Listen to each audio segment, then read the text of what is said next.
போன தடவை இந்த சிக்கன் பிரஸ்ட்லாம் போட்டு அரைச்சி புளிஞ்சு நூடுல்ஸ் பண்ணல, அதை நம்ம வீட்டுக்குள்ள இந்த ஃப்ரிட்ஜின் பெயர் மாற்றம் பண்ணப்பட்ட குப்பை தொட்டி இருக்குல்ல, அதுக்குள்ள தான் 4 நாள் இருக்கும். அதுக்கப்புறம் வெளியே போகும்னு நினைச்சேன்.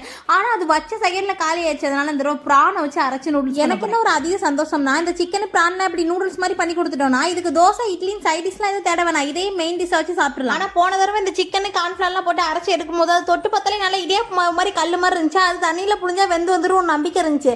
இந்த தடவை இந்த ப்ரானை அரைச்சி எடுத்து பார்க்கும்போது வளவலா கொலக்கலான்னு இருந்துச்சு. எனக்கு தண்ணியில் புளிஞ்சோன்னே அது எல்லாம் கரைஞ்சு ஓடிடுமோன்னு பயமா இருந்துச்சு. பெரிய பெரிய பிரான் தான் வேணும்னு சொல்லிட்டு கொஞ்சம் காஸ்ட்லியாக வாங்கிட்டு வந்தேன். அதனால புளியலாமான்னு ஒரே யோசனையா இருந்துச்சு. ஆனால் என்னை மோட்டிவேட் பண்ணுறதுனே படிக்கப்பட்ட ஜீவன் பக்கத்திலே இருந்துட்டு, நீ புளிடா பார்த்துக்கலாம், அது கரைஞ்சு போனால் கூட நம்ம சூப்புன்னு பெயர் மாற்றம் பண்ணி குடிச்சிக்கலாம்னு சொன்னாலும் தைரியமாக புளிஞ்சிட்டு அப்புறம் ஒரு 5 நிமிஷம் அவிய விட்டா போதும். ஆனால் நான் கூட ஒரு 2 நிமிஷம் அவிய விட்டேன். ஏன்னா பாப்பாக்கும் கொடுப்பேனா நல்லா வேகணும்னு சொல்லிட்டு அவிய விட்டுட்டு அதுக்கப்புறம் எடுத்து தட்டில் வச்சுட்டு அதுக்கப்புறம் வழக்கம் போல் இந்த வெங்காயம் கேப்சிகம் என்ன காய்கறிலாம் இருக்கோ போட்டுட்டு அதுக்கப்புறம் முக்கியமானது சோயா சாஸ் டொமேட்டோ கெச்சப் எல்லாமே ஊற்றிட்டு ஒரு பரட்டி எடுத்து சாப்பிட்டா டேஸ்ட் சூப்பராக இருந்துச்சு.